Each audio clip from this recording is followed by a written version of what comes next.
kind of a big question to start, but just how do you feel you're performing in all phases of special teams? Is it up to your expectations or the performance you want going into these final 5 games?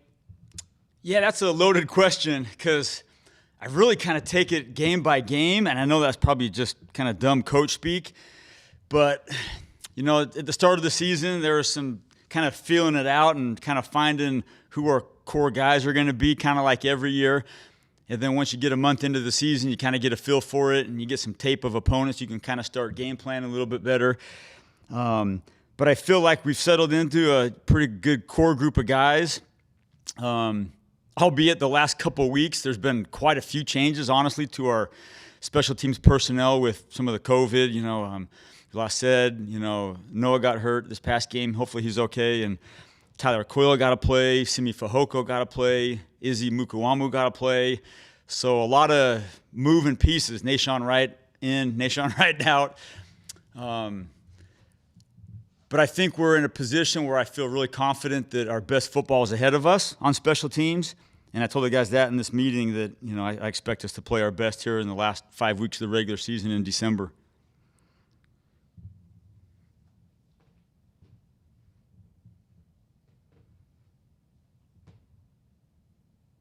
How do you determine, with Trayvon getting his first work at punt returner, that a guy can handle that, and what was the process like in terms of identifying Trayvon for that opportunity?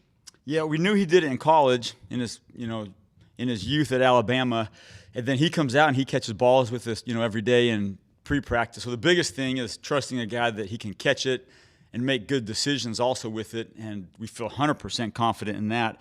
And then with Cedric Wilson out, we really have been fortunate to always go into every game with 2 punt returners just because of the buddy system. And so we talked to CD and Trayvon about, you know, just kind of going with the hot hand or whoever kind of wants it, kind of like we did with CD and Ced.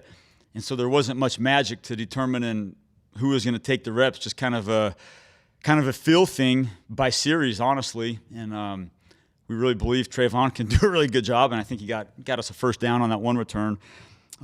So we're really fortunate to have quite a few guys that can return punts. I mean, Tony Pollard can return punts if we needed him too. So we got some great ammunition back there with those guys, and they really work great together. The chemistry is great. There's no selfishness.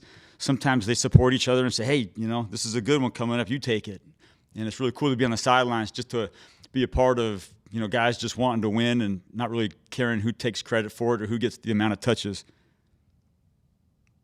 In the offseason, you changed your deep snapper, leaving, you know, you got rid of a guy who was here for a long time. How would you assess where your guy's been this year? How consistent? He feels like he's been pretty consistent for you this year as well. You said long snapper. You're talking about Jake McQuaide? Yeah, Jake, yeah. Mm-hmm. Yeah, I'm glad you asked that. Jake has been – nobody's asked me or even talked about Jake the whole season, so that's a huge plus for us. Long snapper, you don't want to have your name brought up. But he's just been what I hoped he would be, what I knew that he was. And I'm not just saying this, but I think he probably played his best ball of his whole career in the very many years I've been with him. He's a rock in the meeting room. He gives us great intel on our punt return game plan because he does a really good job helping us really study the opposing punt team, particularly the snappers. So he brings so much to the table, intangible-wise, veteran leadership-wise, and I just think he's, you know, one of the top snappers in the league when it comes to snapping the football, protecting, picking, covering, just total package. I'm really proud of him. I think he's really playing his best ball that he's played probably his whole career, which, you know, he's on year 11. So he's healthy. I just can't say enough good things about him. I'm proud of him. John, what happened on the play where CJ stepped out of bounds on Thursday night? Yeah, he really didn't step out of bounds, so he was getting, we call it a vice, so he had 2 guys trying to block him at the line of scrimmage, and he took an outside release, and before he went out of bounds, the defender kind of pulled his arms back, trying to bait him into going out of bounds on his own without any contact. But CJ savviness, you know, he ran into the guy and 2-hand punched him to create the contact as he was going out of bounds. So the referee who makes that call is 60 yards downfield, and I don't know if he didn't see contact created before he went out of bounds. So I haven't gotten a lot of clarification on that because CJ did not go out of bounds without contact being created.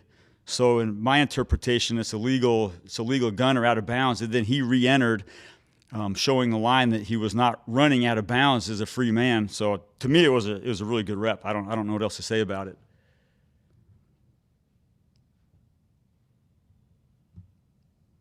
We've asked you the last couple of weeks about Anger and what he's been able to do. His net is on pace for a franchise record.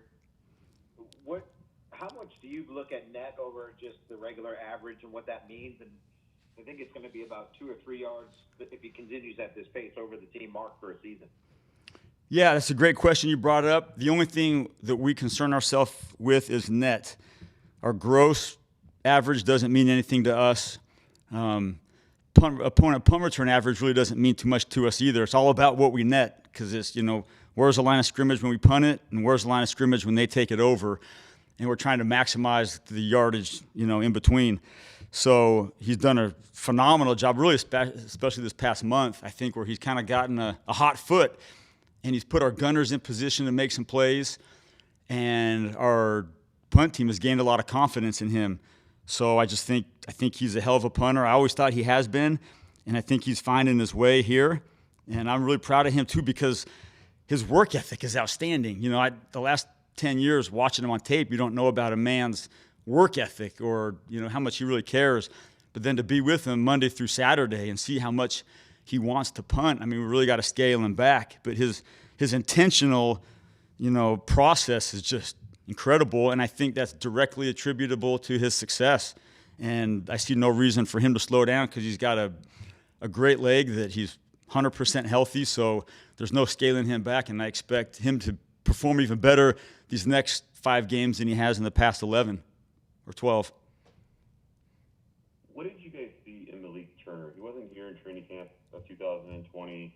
He was inactive most of that season. Yeah, you guys kept him on, and then obviously he's really grown and become who he's become on special teamer and also as a role player on offense. What was the initial intel on him as a player, and then obviously what do you make of him this year? Yeah, this goes back a couple years actually. When I was with the Rams, we played the Seahawks, 2 times a year, and he played quite a bit of ball for the Seahawks as a special teams guy, kind of in a little underground role. And we had a great scouting report on him that he was a really, really feisty blocker, and he was a tenacious tackler that needed some open field tackling practice, like probably most offensive guys do. And then when Green Bay let him go last year, Coach McCarthy and Coach McQuaide talked about him, and they asked me if I knew about him, and I said, I absolutely do, because we played him a couple of times when I was with the Rams when he was with the Seahawks.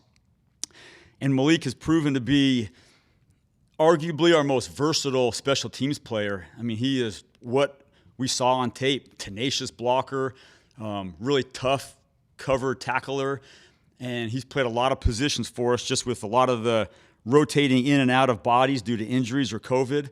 He's lined up at personal protector, wing, gunner, a couple different spots on kickoff return, a couple different spots on kickoff, and you just can't undervalue his versatility. It's amazing, and I've told Coach that he's just a Superman when it comes to his versatility. So very thankful that he's on our team.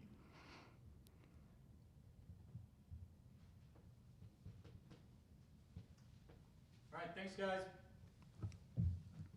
Thanks, John. Thanks, everybody. Wish you guys were in here. It's kind of lonely in here. It's not the same. Hopefully we'll get it back. Maybe next week. All right, hopefully. All right, Thanks, see you everybody. guys.